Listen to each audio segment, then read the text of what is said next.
it is not a stupid question, because I still think that European countries which stayed silent are in some sense worse.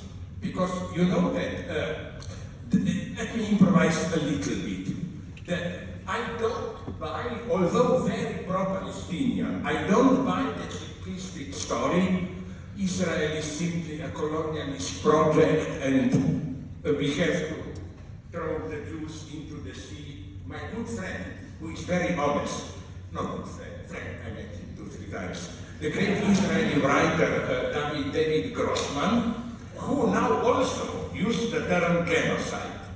But at the same time, he is a deeply committed Jew. He told me, once I met him, I forgot where, I think in Basque country, actually, he told me a wonderful story, how when he was young, he heard these threats, this is Kafka in practice. He heard these threats, you know, we will throw Jews into the sea. You know what was his reaction? Pure Kafka. He said, oh my God, how I will survive it? I don't know how to swim. So he took swimming classes, you know. That's Kafka. But what I want to say... Wonderfully practical. Well, yeah, I want to say that first, let's not underestimate, that's the tragedy, the long link between radical Zionism, let's return to Israel, and anti-Semitism. Let me give you some examples to show you. First, the beginning, not ultra beginning, Alfred Balfour Declaration. Read his biography, he was anti-Semitic. Why did he write this? Because after World War I, the confusion in Russia, there was a great influx of Jewish immigrants to England. And his idea, we British government look benevolent, it's let's get rid of the Jews. You know who was another guy who supported this? Horrible. They hate me so much for bringing this out. The guy himself, the main planner of Holocaust, Reinhard Heydrich, he wrote in 36 or 37, there are two types of Jews, assimilationists and those who want to return to Palestine. The first one, we will throw them out. The second one, we fully support them, we should support them, we should even, and this was then translated into practice. If Jews still, of course, 1940, if they promised to emigrate into Palestine, they could take their money with them on condition that they spend it on German industrial products and so on. Then another example, a really bad guy. Remember Breivik, that crazy Norwegian guy who shot on an island 80 young social democrats. The same, he's totally anti-Semitic, with the exception of Israel. He said, there Israel is playing a good role. This is very tragic, and the true tragedy is that Israel accepts this game. For example, they are inviting to Israel some American Christian nationalists who support Israel. Why? Because it says in the Bible that when Jews return there, then Armageddon and so on, all that stuff. So we never forget of this secret pact of the European extreme right anti-Semites supporting Israel out of a very dirty calculation. So for the Jews, I think I basically agree with, first, more about this tomorrow.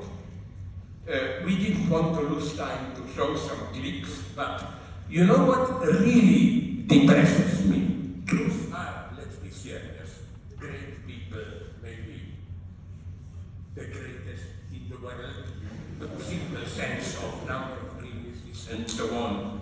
But what is happening now to them is that they are going to the end in this new political tendency of utter shamelessness. For example, do you know that friends from Israel are sending me this all the time? You have public debates on Israeli TV in the style of, should we kill all Palestinians or just men? The winning argument is usually all, because children are future terrorists and women give birth. What shocks me is not the fact that they are doing it, they are all doing it. What shocks me is that you talk about all this publicly, or that horrible scene which was documented about a prison south of Jerusalem where they are torturing Palestinians in a horrible way, sticking big metal sticks into their ass, dozens died, and so on. Okay, who knows what Arabs are doing? I have no illusions here.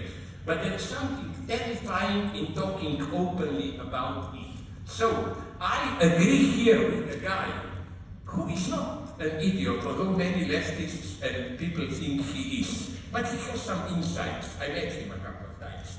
Yuval Harari.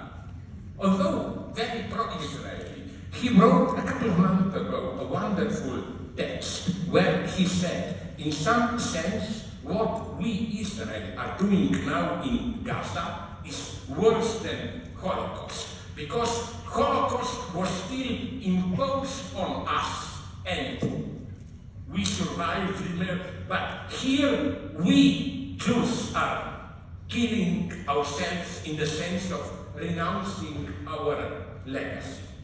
He literally spoke about symbolic suicide of being Jewish. And this is a very depressive experience. As a Jew, the tremendous feeling of shame.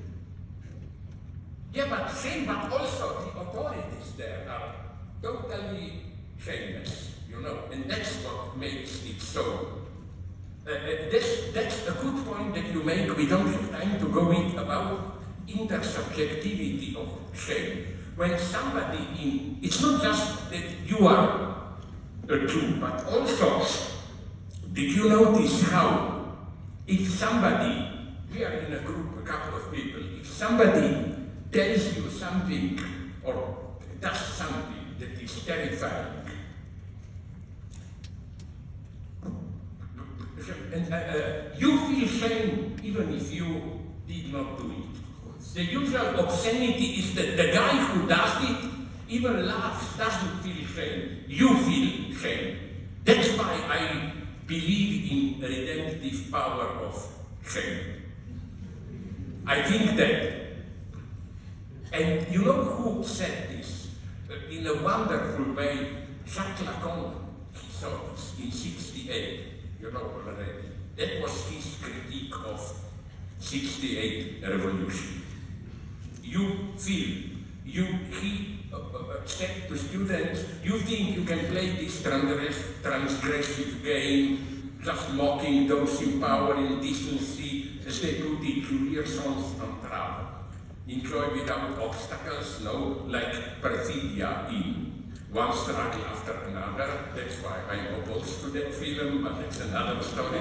I'll say something about this. No, all I mean is that I read an analysis by Lacanian Pietro Bianchi, I know him, where he points out that perfidia is the key person. All this crazy plurality of the people, inconsistency, there are magical moments, like if you saw the movie, that car chase up and down, this is hypnotic and so on.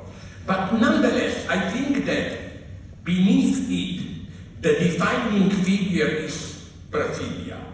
And I wonder if you would agree with him. We can talk more about this if there will be time tomorrow.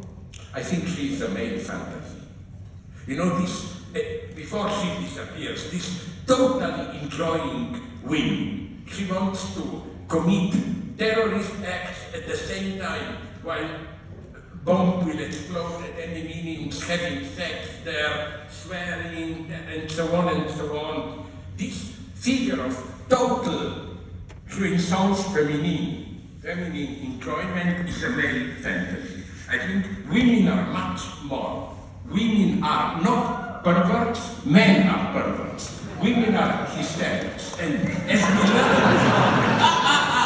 as we learned from Lacan and Freud, you know, when we have this transgressive behavior, you know what Freud says? Already over 100 years ago, against the common sense idea that hysterics just dream about what they should do, but really call for a new master while perverts go to the end. No, Freud says, in the sense of realizing all the dirty things, Freud says, no, nowhere is unconscious more hidden, inaccessible than in perversion. So that's the problem. Why, as Lacan puts it, hysteria, Lacan, be very careful when he speaks about scientific inventions. He always says they are hysterical discourse, because hysteria is the elementary form, which is why I'm, believe me or not, sincerely a feminist. Because I think that hysteria, as basically feminine position, is elementary form of the critique of ideology. What is the basic hysterical question? It is addressed to ideological interpellation, like, you say I am this, a woman, a mother. Why am I what you are saying that I am? Is this radical doubt addressed at the other? So, as Lacan says again, big history, the moment of scientific discovery is always a hysterical moment.